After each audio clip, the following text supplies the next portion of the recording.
प्रभु, आपकी कृपा से पुनः अधर्म पर धर्म की विजय हुई। उचित अनुचित का भेद संतान को बताना, उसे सन्मार्ग पर चलने के लिए प्रेरित करना अभिभावक का कार्य होता है। अन्यथा मेघनाद के समान प्रतिभावान पुत्र भी अधर्म पथ पर भटक कर अपने प्राण गंवा बैठता है।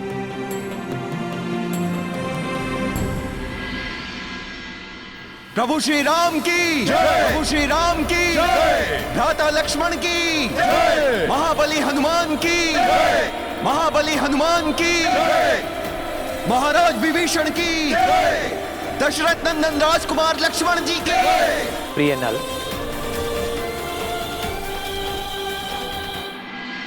जी प्रभु। वैद्य शिरोमणि सुषेण जी कहाँ हैं? उन्हें बुलाकर भ्राता लक्ष्मण और महाराज विभीषण की चिकित्सा की व्यवस्था कराइए। आज्ञा प्रभु। मुझे क्षमा करे प्रभु, मैं भैया लक्ष्मण और महाराज विभीषण को आहत होने से नहीं बचा सका। इसमें क्षमा याचना कैसे हनुमान जी? युद्ध में आहत होना तो वीरता का चिन्ह होता है। वास्तव में हनुमान के कारण ही मेघनाद वध संभव हुआ है।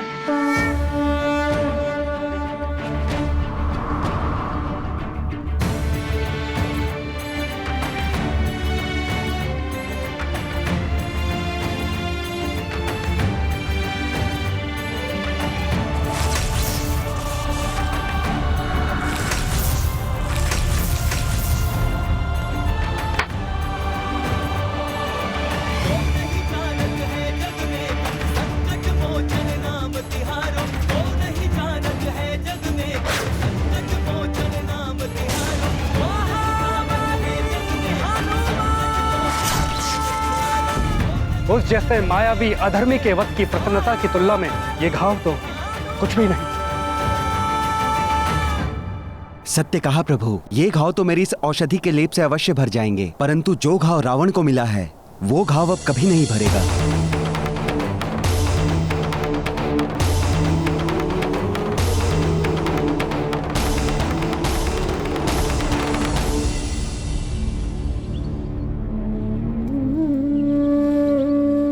ओम केशवाय नमः, ओम नारायण नमः, ओम माधवाय नमः की जाइए।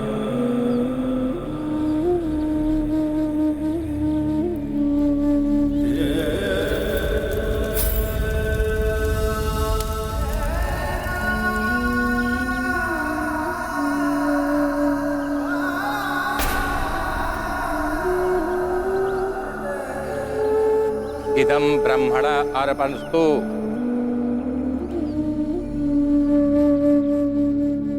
बोलिए, मैं रावण अपने पुत्र मेघनाथ के दिवंगत आत्मा की शांति के लिए के विहित श्राद्ध कर्म कर रहा हूँ। पितामह, पर पितामह सभी जीवित हैं, किंतु चौथी पीढ़ी समाप्त हो गई। बस आपको मेरी पीड़ा का भार नहीं है और ना ही उसके प्रति कोई भी सहानुभूति आपको ज्ञात नहीं। एक पिता के लिए सबसे बड़ा भार उसके पुत्र के पिंड को उठाना होता है। ये बोझ तुमने अपने ऊपर स्वयं लिया है रावण।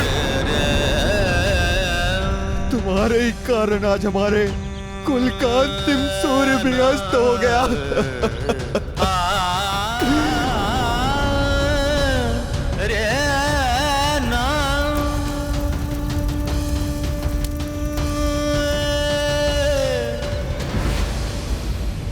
पुत्र की मृत्यु की वेदना से त्रस्त होके भी यदि रावण में कोई परिवर्तन नहीं आया तो मुझे आश्चर्य नहीं होगा प्रभु। परंतु अब उसकी क्या चिंता? युद्ध तो अब अपने अंतिम चरण में पहुंच चुका है और लंका में अब एक ही योद्धा शेष है, रावण। लंकेश रावण ने अपने कुल के अंतिम कुल दीपक को भी खो दिया है माता, किंतु लंका के इस दुख में भावी सुख निहित है। शीघ्र ही प्रभु श्री राम रावण का अंत करके उसके पापों से लंका को मुक्त करेंगे, जिसके पश्चात उनका आपसे सुखद पुनर्मिलन होगा। अर्थात अब रावण जो कुछ भी कर ले, प्रभु श्री राम और माता सीता के पुनर्मिलन की घड़ी अब अत्यंत निकट है।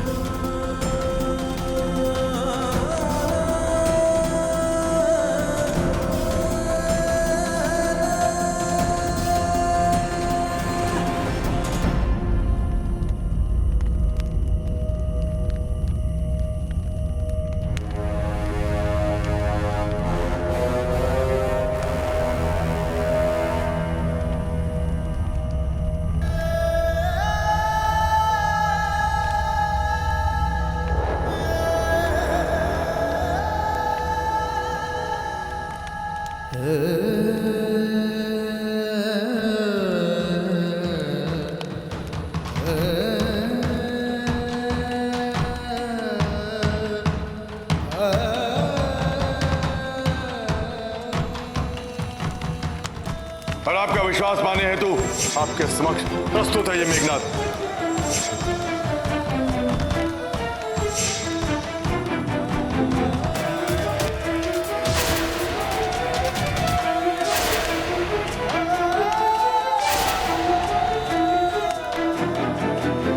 सारे दीपक बुझ गए, कोई मेरा अपना नहीं बचा।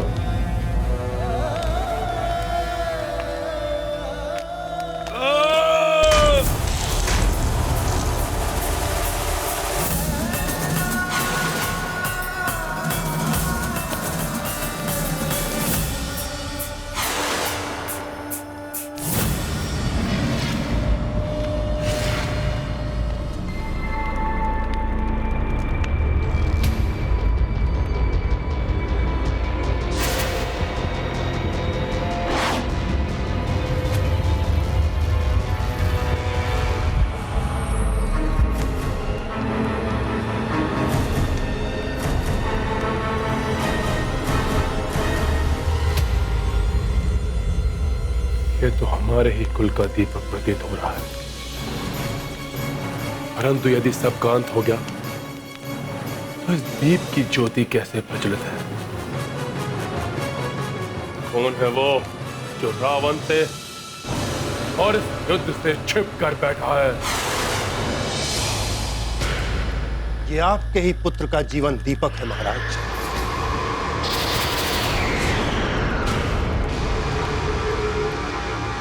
वही रावण नाम है उसका।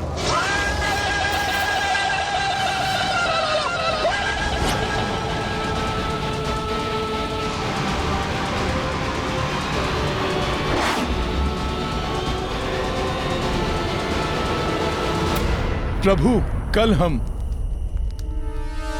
रावण को किसी भी अवस्था में युद्ध भूमि से जीवित नहीं लौटने देंगे। कल उसका सर्वनाश निश्चित है प्रभु।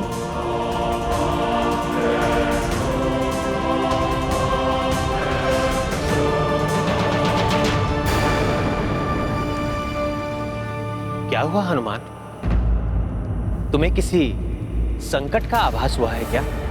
नहीं प्रभु, संकट नहीं। मुझे प्रतीत हो रहा है जैसे किसी अपार सकारात्मक ऊर्जा का आगमन हो रहा है।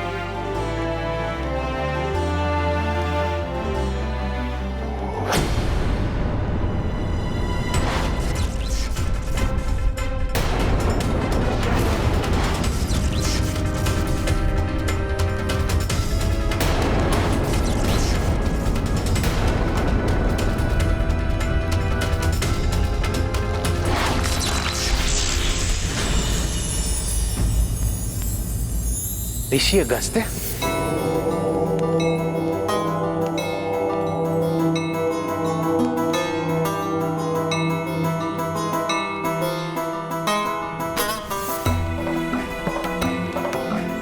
मैं अगस्त्य स्वयं तुम्हारा मार्गदर्शन करूंगा हनुमान।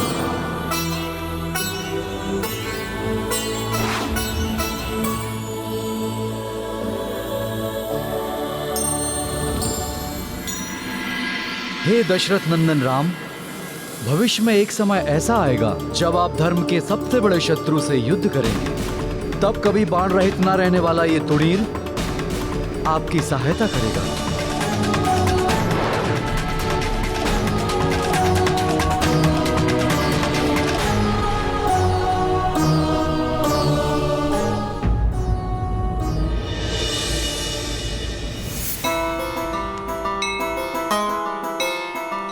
प्रणाम ऋषिवर। प्रणाम।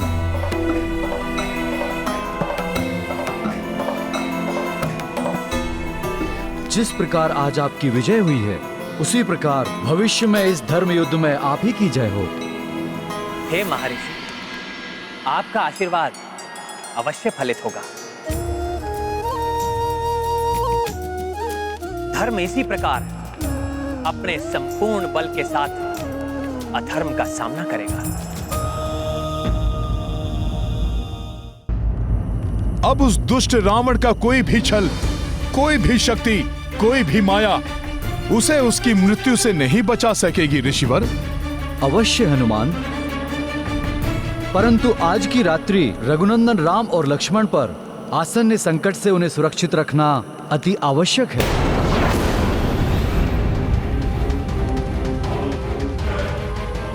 मैं इसी भावी संकट की सूचना देने यहां आया। ऋषिवर, कैसा संकट? वो तो समय आने पर ही ज्ञात होगा हनुमान। ध्यान रहे, सजगता में ही इन दोनों राजपुत्रों की सुरक्षा है।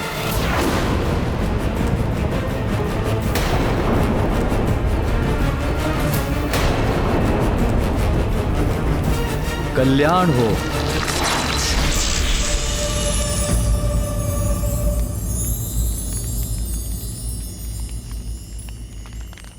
ऋषिवर किस भावी संकट का संकेत देकर गए हैं?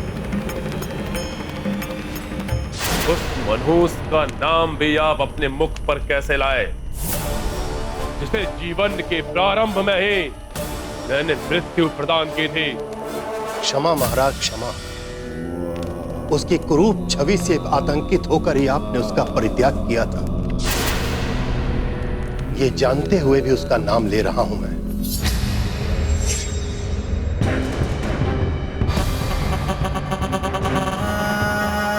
ये कैसे सर्प रूपी भयानक पुत्र को जन्म दिया है तुमने? इसे भूमि की गर्भ में समाहित कर दो। मैं इसे कदापि स्वीकार नहीं करूंगा।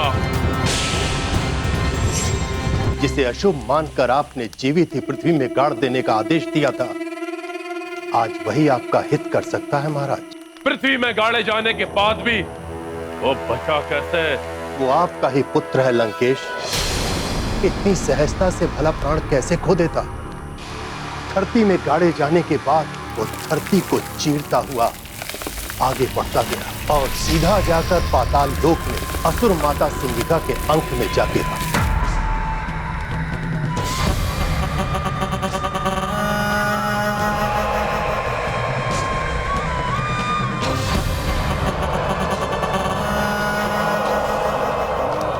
असुर माता सिंगिका ने उसका लालन पोषण किया और समस्त असुरी माया की शिक्षा दी।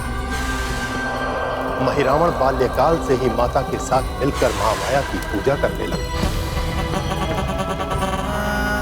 बाल्यकाल से ही महामाया को प्रभावित कर महिरावण ने अव्यस्त और वरदान को प्राप्त किया। एक ऐसी माया जिसको देवता भी नहीं समझ सकते। प्रणाम माता महामाया। पुत्र, मेरे प्रति तुम्हारे समर्पण भाव से प्रसन्न होकर मैं तुम्हें वरदान देती हूँ। तुम सबसे बड़े मायावी बनोगे।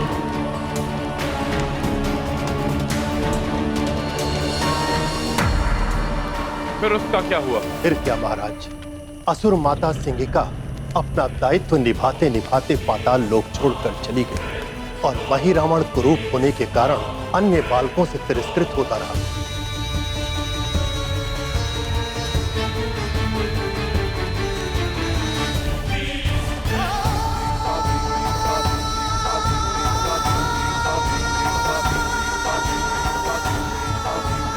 इस बालक को एकाकी देखकर पाताल लोक की राजकुमारी उसे भाई बनाकर अपने साथ राजमहल ले गई, जहां उसका लालन पोषण अन्य राजकुमारों के साथ हुआ।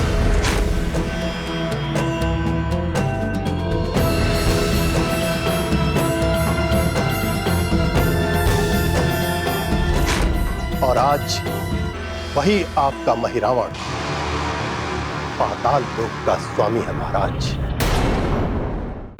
और आज वही आपका महिरावण पाताल लोक का स्वामी है महाराज।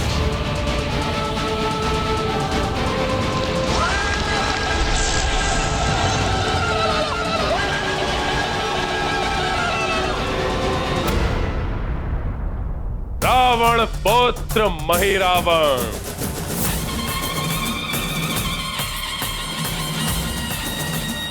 अब चाहे वो दुष्ट कुछ भी कर ले, हम सब उसकी चुनौतियों का सामना देने के लिए तैयार हैं।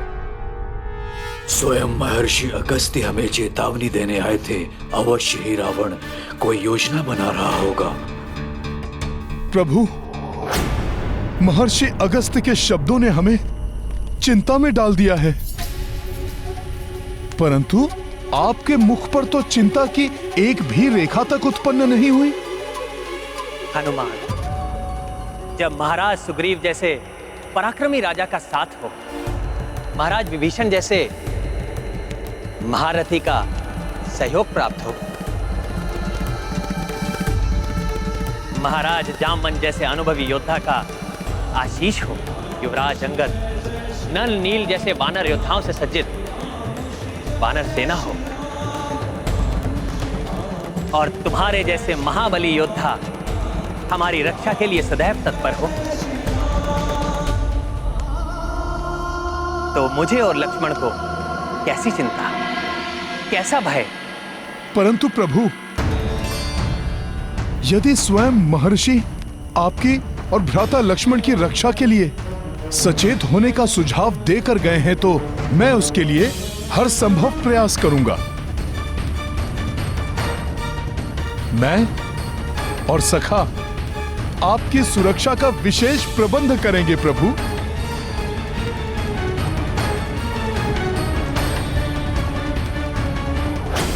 मेरा पुत्र महिरावण अब पाताल लोक का महाराज है।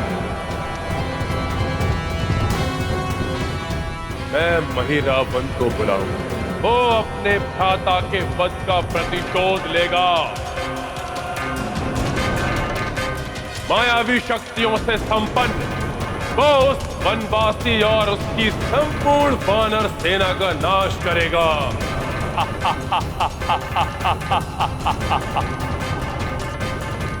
नहीं,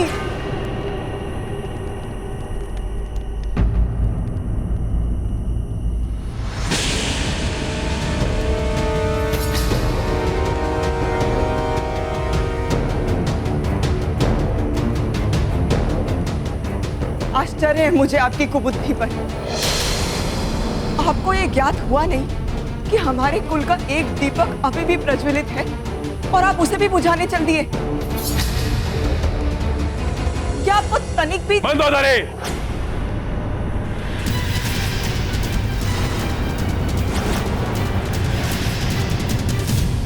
पिताश्री, अब आप ही मेरी सहायता कीजिए, समझाइए इन्हें ऐसा मत करने दीजिए। पुत्री मंदोदरी, लंका और राक्षस कुल का मान और सम्मान दांव पर लगा हुआ है। इस समय ऐसी अवस्था में इस युद्ध में विजय प्राप्त करना ही एकमात्र हमारा लक्ष्य होना चाहिए।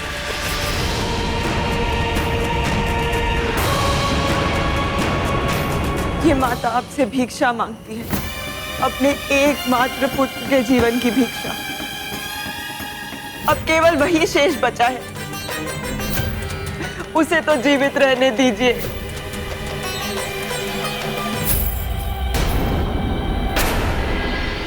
उसे मृत्यु के मुख में मत धकेलिए। पुत्र का धर्म यही है कि वो अपने पिता के काम आए, और यही उसके जीवन का उद्देश्य होना चाहिए। अपनी मृत्यु के पश्चात अपनी चिता को अग्नि देने के लिए किसी को तो शेष रहने दीजिए। जीवित रहते जो पुत्र मेरा कार्य नहीं कर सकता, वो मेरे मरणोपरांत मेरे किस काम का।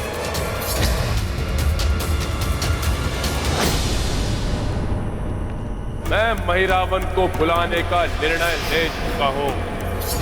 मैं इसी क्षण प्रभु के लिए ऐसे रक्षा शिविर का निर्माण करूंगा जिसे कोई भी भेद नहीं सकता।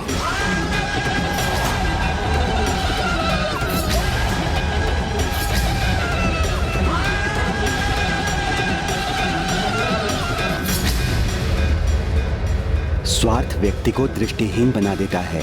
उसे हर रिश्ते में केवल अपना स्वार्थ दिखता है, जो उसके विनाश का कारण बन सकता है।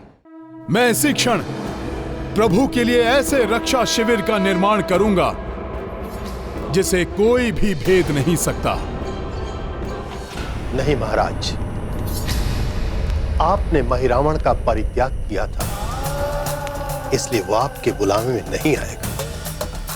तब मैं जाऊंगा उसके पास, फिर कैसे ठुकराएगा वो मेरा आदेश। जी महाराज, इस राज्य गृह में ही एक ऐसा गुप्त मार्ग है जहां से प्रवेश करके आप पाताल लोक में अपने पुत्र महिरावण और पाताल के स्वामी महिरावण से भेंट कर सकते हैं।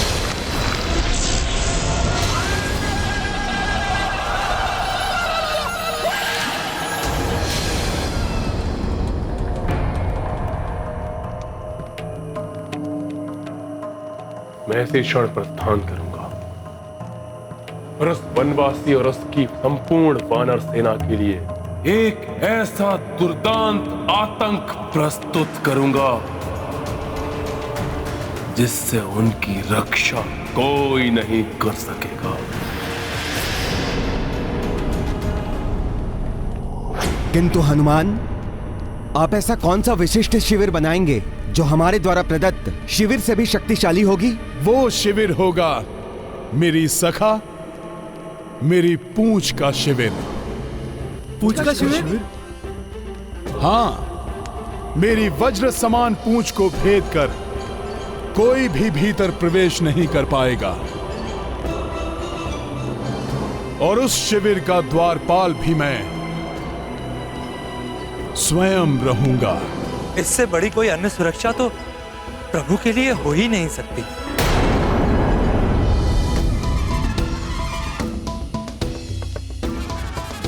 अब मैं रावण और उसकी किसी भी माया को शिविर में प्रवेश नहीं करने दूंगा।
मेरी पारदर्शी देह के कारण मेरी उपस्थिति का इन राक्षसों को आभास भी नहीं होगा।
जय माता महामाया।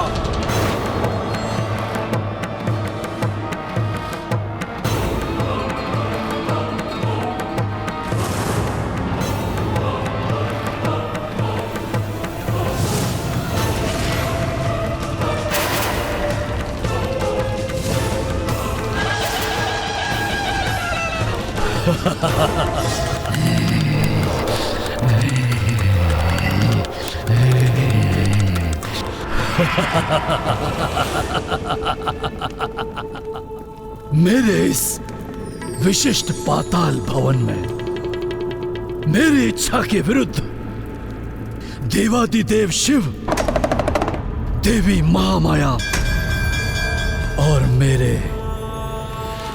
जन्मदाता मेरे शिव भक्त पिता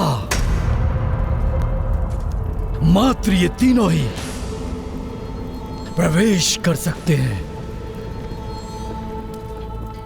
अन्य कोई नहीं। वो मैं क्या वो पिता जिन्होंने मुझे जन्म दिया, इस मही रावण को जन्म दिया, किंतु जन्म सिद्ध अधिकार से मुझे वंचित रखा, जिनका लहू मेरी धमनियों में हर क्षण दौड़ता रहा, परंतु उन्होंने अपने जीवन के एक क्षण का भी सानिध्य मुझे नहीं दिया। मुझे इस धरती में समाधिस्थ करके भूल गए, परंतु मैंने अपने जीवन के हर एक क्षण में उन्हें स्मरण रखा, जिनके हृदय के द्वार मेरे लिए सदैव बंद रहे, परंतु मैंने अपने हृदय के द्वार उनकी प्रतीक्षा के लिए सदैव खुले रखे। आज वो पिता जिन्होंने अपना पुत्र धर्म कभी नहीं निभाया, परंतु मैं उन्हें प्रणाम करके अपना पुत्र धर्म अवश्य निभाऊंगा।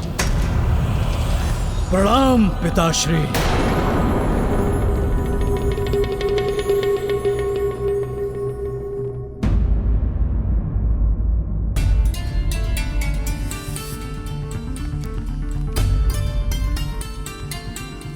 आप सब इस प्रकार अवाक से क्यों देख रहे हैं हमें? जिसके प्रति हृदय में भक्ति होती है, उसके प्रति सब कुछ समर्पित करने में ही सच्चे आनंद की अनुभूति होती है। मैं तो मात्र अपने और अपने सखा की सेवाएं प्रभु को अर्पित कर रहा हूँ। आशा है कि ये शिविर आपके लिए सुखदायक होगा।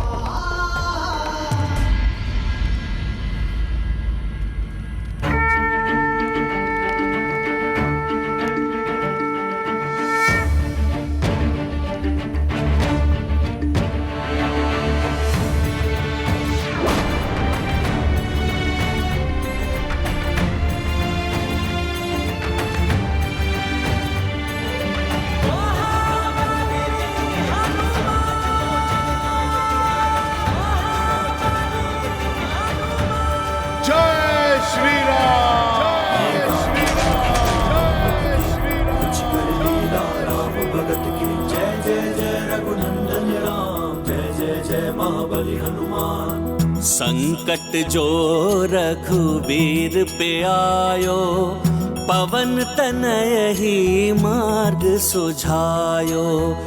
वज्र समान जो पूछ थी पाई, शिविर अभेद सोता से बनाई।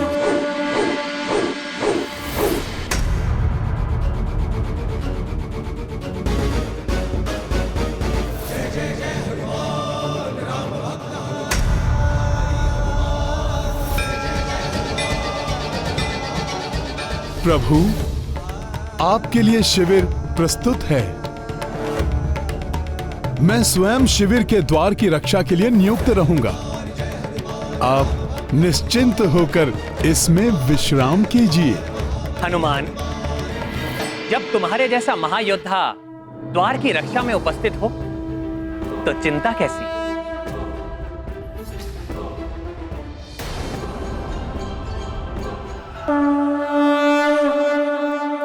जामह श्री रघुनाथ पधारे, द्वार पे हनुमत भय रखवारे।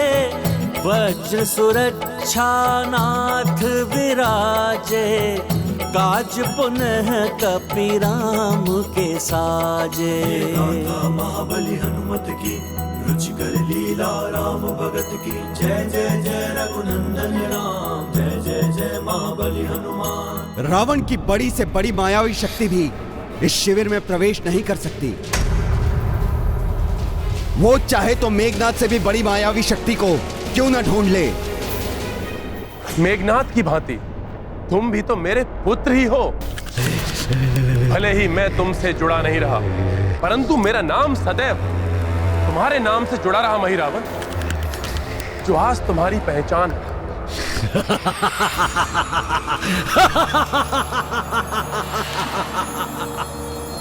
आज अकस्मात ही मैं आपके पुत्र मेघनाथ की भांति हो गया।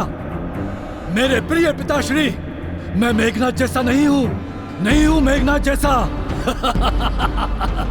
जो एक तुच्छ वानर से परास्त हुआ, जो नर एवं वानर के हाथों जिसका वध हो गया।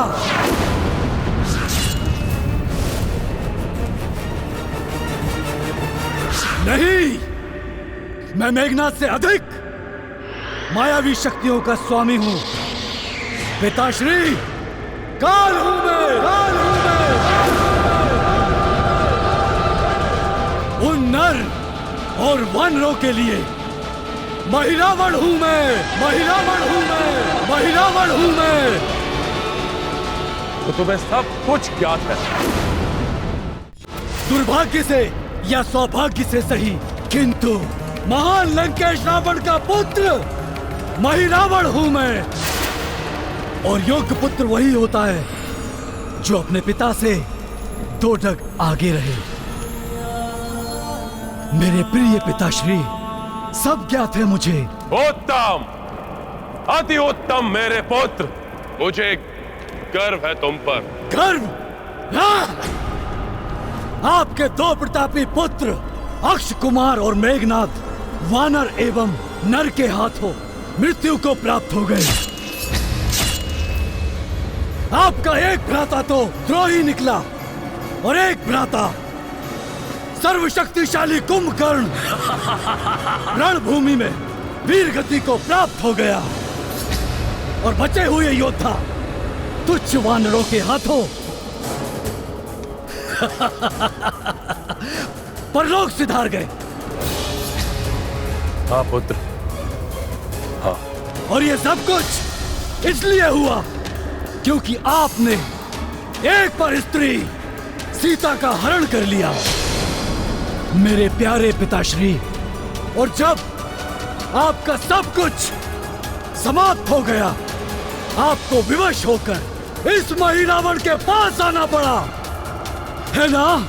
नहीं पुत्र, मैं दुर्भाग्य है आपका जो आपके इतने विलंब के पश्चात उस पुत्र का स्मरण हुआ जो पराक्रम में आपके पुत्र अक्ष कुमार से अधिक पराक्रमी है, जो माया में आपके पुत्र मेघनाथ से अधिक मायावी, और जो विकरालता में आपके भ्राता शक्तिशाली कुंभकर्ण से अधिक विकराल है।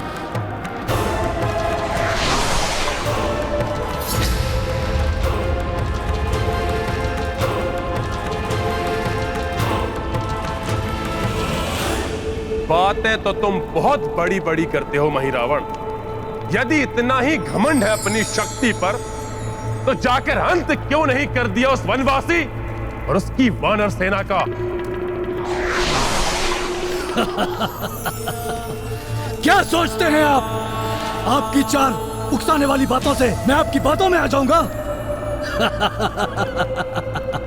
मेरे प्रिय पिताश्री, मैं आपके पुत्र नहीं, आपके प्रिय पुत्र मेघनाथ की भांति नहीं हूं। बस! बार बार स्मरण मत कराओ मेरे मृत पुत्र मेघनाथ का। पीड़ा होती है ना? होती है ना पीड़ा? बहुत दुख होता है ना पिताश्री?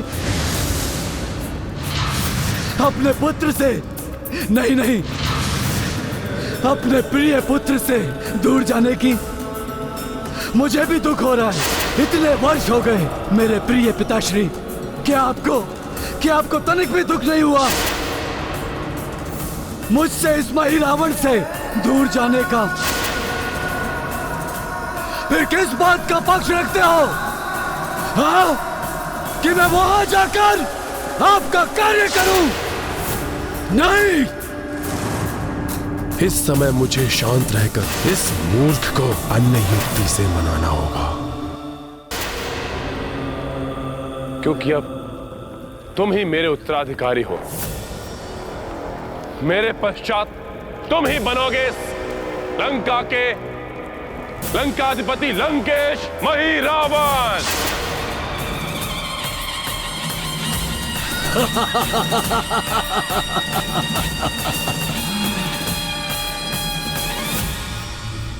लंकेश मही रावण अच्छा लगता है, सुनने में कभी अच्छा लगता है, बड़ा ही कर्णप्रिय लगता है। लंकेश मही रावण। परंतु मेरे प्यारे पिताश्री, ये मही रावण भविष्य के सपने नहीं देखता, वर्तमान में विश्वास रखता है। और कौन जाने कल आपके पश्चात ये लंका ही ना रहे। बात करना है तो आज की कीजिए, आज और इसी क्षण। क्या दे सकते हैं आप मुझे?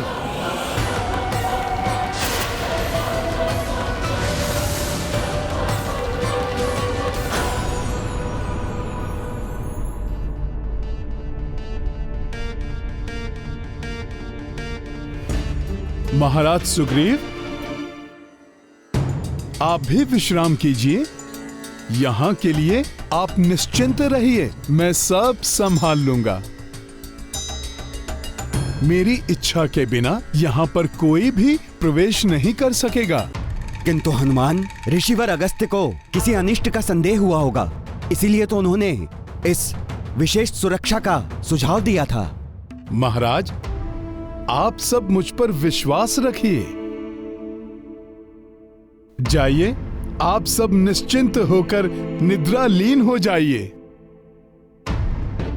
जिससे कि कल के युद्ध में रावण का सामना करने के लिए पूर्ण स्फूर्ति के साथ सब रणभूमि में उतर सकें। हनुमान सत्य कह रहे हैं। रावण घायल सिंह की भांति दुर्दांत हो गया है। कल रावण की भयावता का दमन करने के लिए हमें अपनी पूर्ण शक्ति और सजगता को संजो कर रखना होगा कल के लिए। ठीक है हनुमान। कदाचित कल प्रातःकाल आरंभ होने वाला युद्ध निर्णायक युद्ध हो, इसलिए आप सभी को अपने अपने कक्ष में जाकर विश्राम करना चाहिए। पुत्र महिरावन, वो दोनों वनवासी रघुकुल के राजकुमार हैं।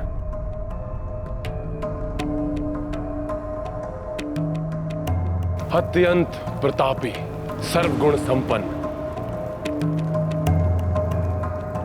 विकट तेजस्वी और महाज्ञानी, धर्म पालक, तन मन से सुंदर, सात्विक एवं शुद्ध आत्मा। सत्य तो यह है कि उनका ज्येष्ठ भ्राता ही अयोध्या का चक्रवर्ती सम्राट बनेगा। अकस्मात ही अपने शत्रुओं की इतनी प्रशंसा, ये हो क्या गया है पिताश्री को? यह सत्य है महिरावन कि तुम महामाया की प्रसन्नता के लिए तंत्र साधना करते हो, और तंत्र साधना के लिए उन दो वनवासियों से अच्छा बलि का पात्र और कोई नहीं हो सकता। उन दो शुद्ध आत्मा राजकुमारों की बलि चढ़ाने से महामाया अति प्रसन्न हो सकती है। क्या तुम ऐसा स्वर्णिम अवसर छोड़ देना चाहते हो? सोचो महिरावन, सोचो। ऐसी शुद्ध आत्माओं की बलि पाकर देवी महामाया तुम्हें कैसी कैसी दुर्लभ शक्तियां प्रदान करेगी।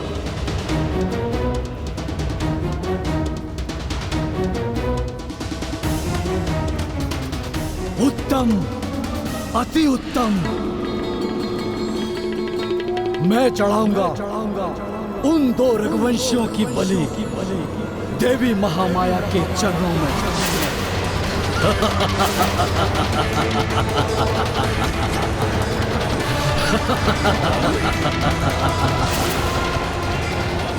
आज रात्रि की घड़ी परीक्षा की घड़ी है। मुझे क्षण प्रतिक्षण सतर्क रहना होगा।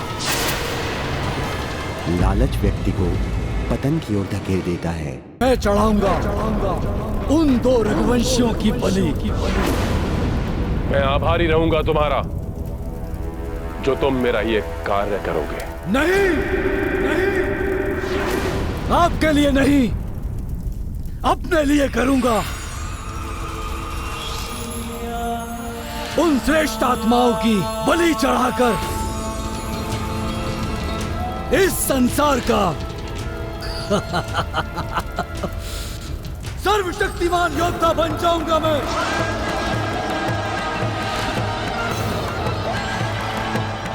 मेरी युक्ति सफल रही, तब पाताल से लेकर स्वर्ग तक एक छत्र राज होगा मेरा, इस महिरावण का। क्योंकि तब संपूर्ण संसार को अपने चरणों में नतमस्तक करने का सामर्थ्य होगा मुझ में, मात्र मुझ में। क्यों? ठीक कहा ना मेरे प्रिय पिताश्री? हाँ, पहले ये कार्य पूर्ण तो कर लो मेरे पुत्र। क्यों? संदेह है मेरी मायावी शक्तियों पर मेरे प्रिय पिताश्री? तो ठीक है, अभी दिखाता हूं।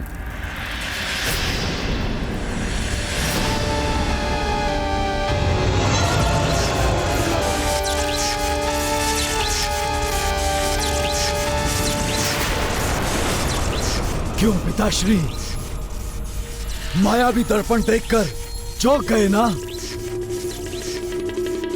ये तो तुच्छ सा उदाहरण है मेरी मायावी शक्ति का। इसके द्वारा आप देख सकते हो कि वो दो रघुवंशी वनवासी कहाँ हैं और क्या कर रहे हैं।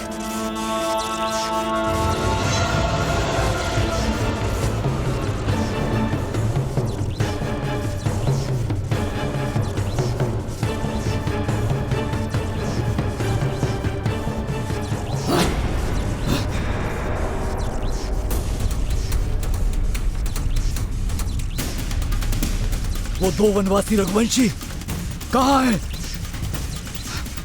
कहीं दिखाई नहीं दे रहे। ये वानर देख रहे हो मेरे पुत्र, ये बड़ा ही मायावी वानर है। अवश्य इसी की पूत से बने हुए शिविर में होंगे वो दोनों वनवासी। प्रतीत होता है कि उन्हें आभास हो गया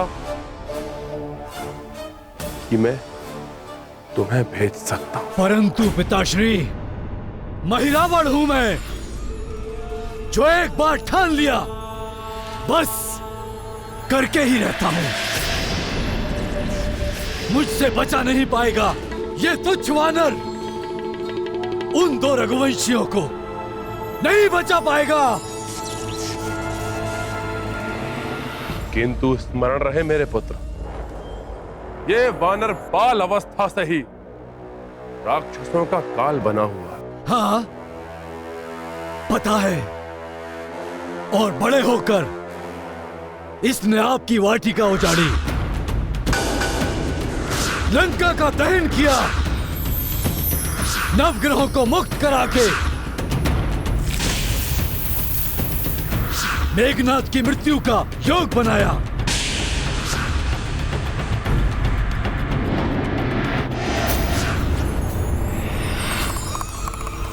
किंतु जिस महिरावण को धरती की घुटन भरी समाधि भी नहीं मार सकी, उसका क्या अहित करेगा ये तुच्छ वानर? पिताश्री, आप निश्चिंत होकर जाइए। प्रातः काल तक आपका ये महिरावण आपके शत्रुओं की बलि चढ़ा चुका होगा।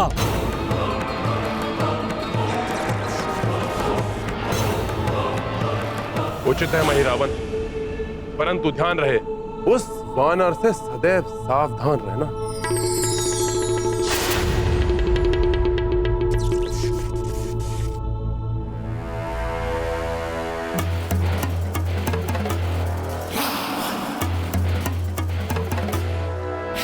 वानर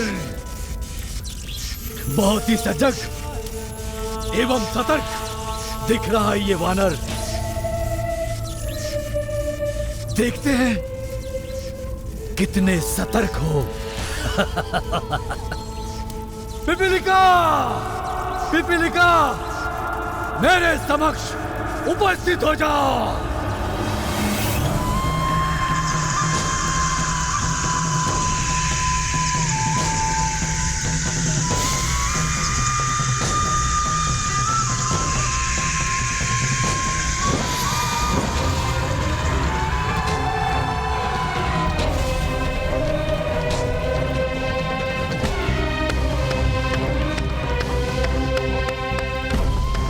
प्रणाम महाराज महिरावण।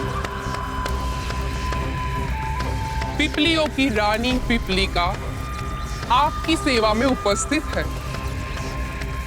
आज्ञा दीजिए।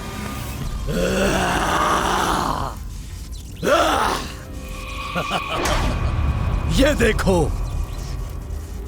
ये देखो रानी पिपीलिका।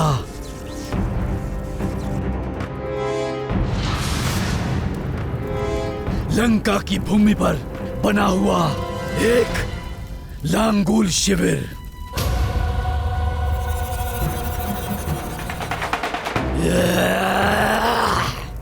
और इस लांगूल शिविर में 2 रघुवंशी वनवासी भाई,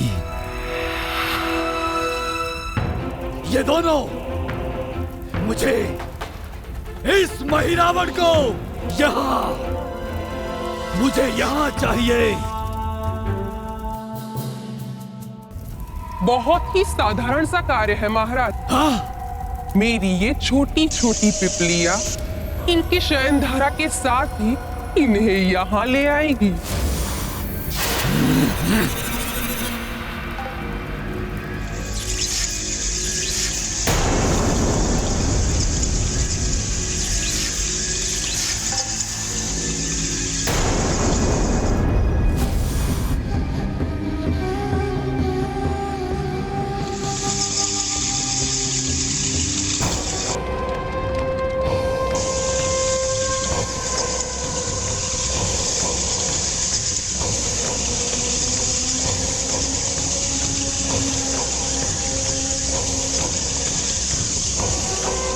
एक बार ये चींटियां इनको अपना जहरीला डंक मार दे, फिर मैं अपना काम करूंगा।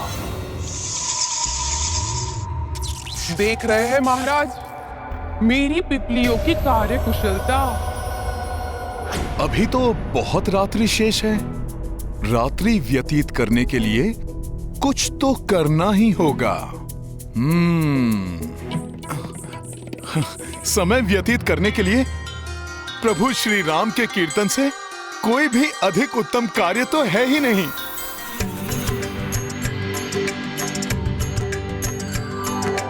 राम राम जय राजा राम, राम राम जय सीता राम, दशरथ नंदन राजा राम, असुर निकंदन सीता राम।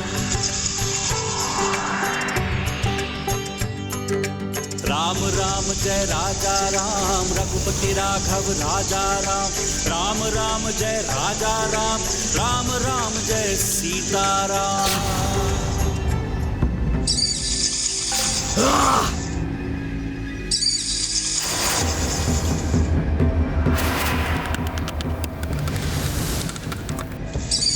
पिपीलिकाओं ने ये कार्य क्यों रोक दिया?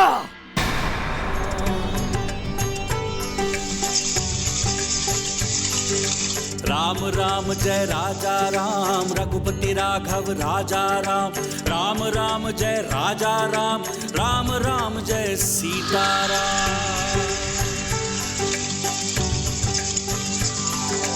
राम राम जय राजा राम, राम राम जय सीता राम, दशरथ नंदन राजा राम, असुर निकंदन सीता राम।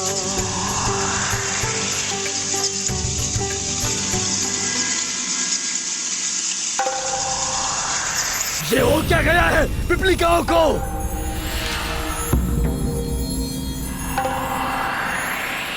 राम राम जय राजा राम, रघुपति राघव राजा राम, राम राम जय राजा राम, राम राम जय सीता राम।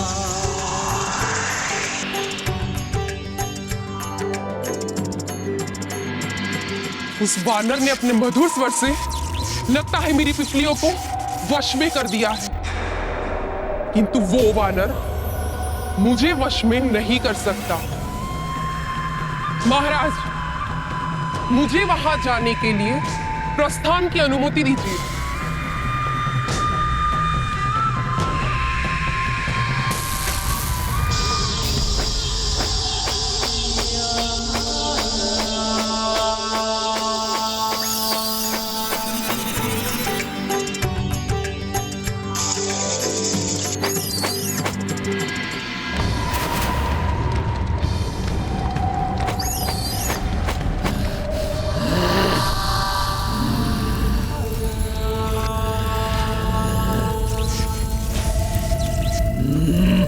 मेरी अंगार माया से ना तो ये भक्त बनी पिपलिकाएं बच पाएंगी और ना ये तुच्छ वानर।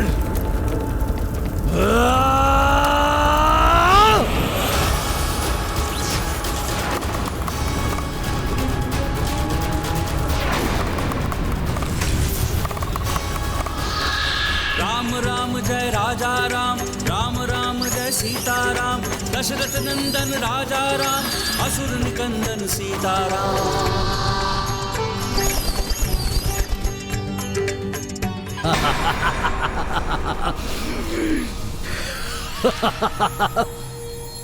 उन्हें ज्ञात भी नहीं हो पाएगा कि उन पे विनाशकारी अंगारों की वर्षा हो जाएगी।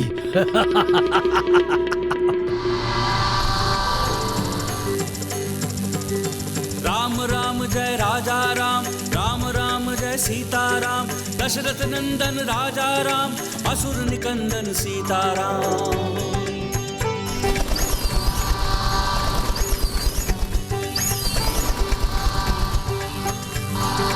राम राम जय राजा राम, रघुपति राघव राजा राम, राम राम जय राजा राम, राम राम जय सीता राम।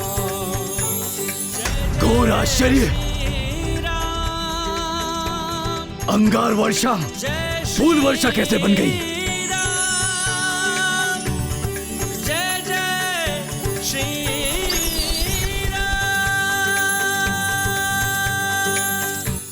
राम जय राजा राम रघुपति राघव राजा राम इसकी पूछ तो वज्र के समान कठोर है। डंक टूट गया है मेरा।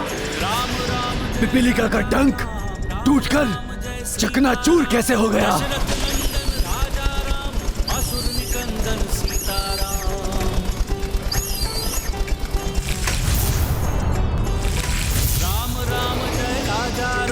रघुपति राघव राजा। किंतु भजन में मग्न ये वानर, इसको तो आभास तक नहीं हुआ। ये सब कैसे हो गया?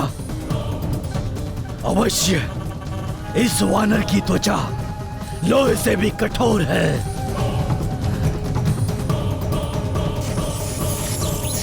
कोई बात नहीं वानर, ये मेरा पूर्ण कार्य मेरे दो अलक्ष्य दैत्य पूरा करेंगे। जय जय श्री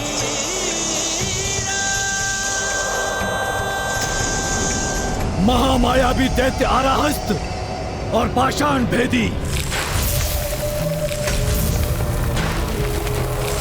उस वानर के पूंछ से बने शिविर में सेंध लगाकर उसके भीतर जो नर है उसे लेकर आओ। जो आज्ञा स्वामी। हाँ, चले शिविर की ओर।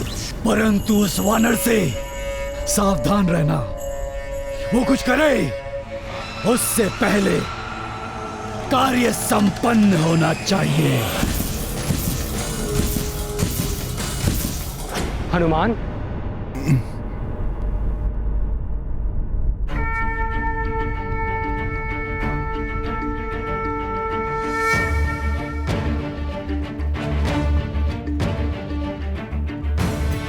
युद्ध की भीषणता के मध्य तुम्हारे इस मधुर भजन ने आनंद और स्फूर्ति से भर दिया है सबको।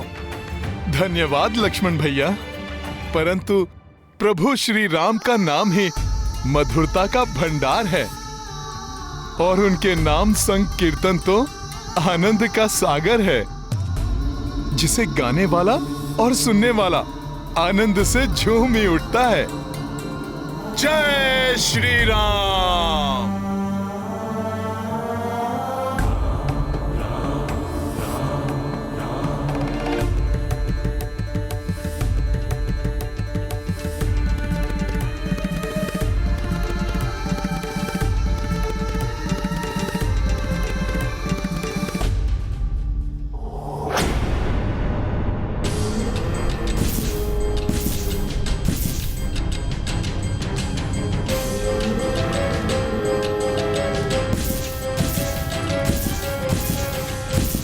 मुझे किसी के शिविर की ओर आने का आभास हो रहा है। ये कैसे हो गया? मेरे दैत्य तो अलक्ष्य हैं, जिनकी उपस्थिति के बारे में किसी को ज्ञात तक नहीं होता। उनके आक्रमण से पूर्व उस वानर को उसका आभास कैसे हुआ?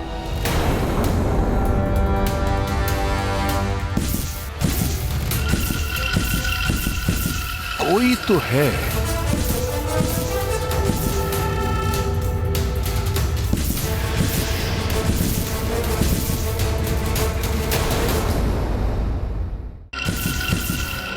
कोई तो है।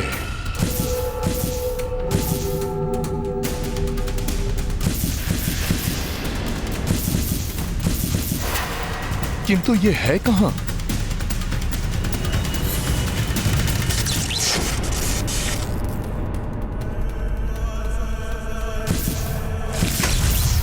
मुझे ऐसा क्यों आभास हुआ जैसे कि किसी ने सखा को स्पर्श किया हो।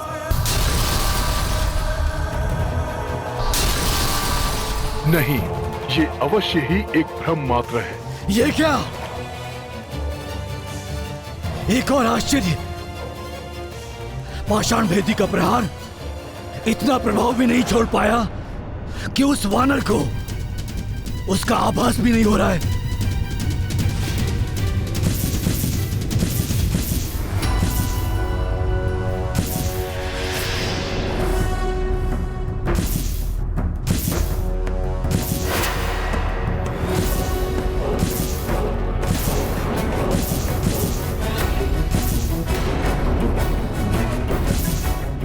और ऊपर से ये मूर्ख आराहस्त उस वानर की पूंछ काटने के स्थान पर भयभीत होकर बिना प्रहार किए वापस लौट रहा है।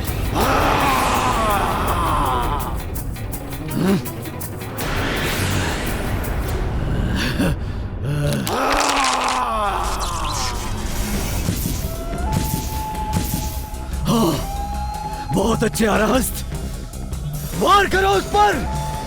तुम अवश्य सफल होगे।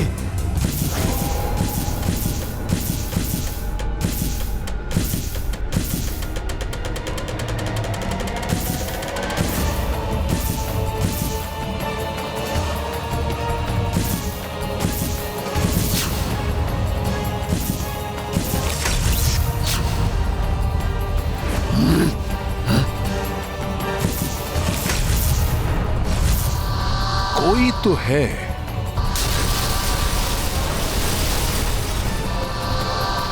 नहीं हनुमान, ये अवश्य ही एक भ्रम मात्र है।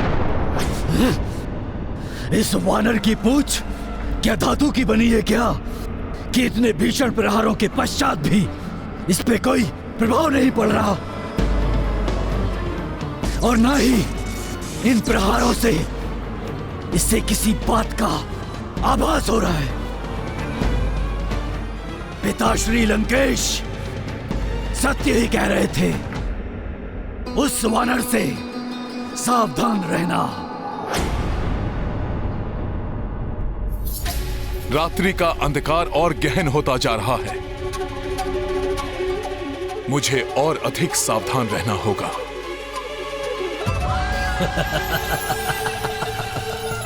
तुम कितने भी सावधान हो जाओ वानर, परंतु इस महिरावण से बच नहीं पाओगे, और ना ही बचा पाओगे उन दो रघुवंशियों को,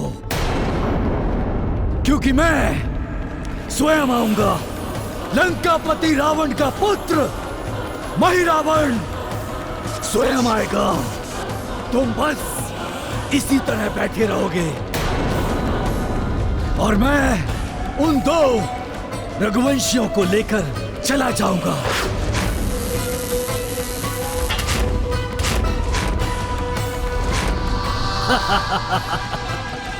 और जब तक तुम्हें ज्ञात होगा, तब तक मैं महिरावण उन दो रघुवंशियों की बलि चढ़ा दूंगा, चढ़ा दूंगा।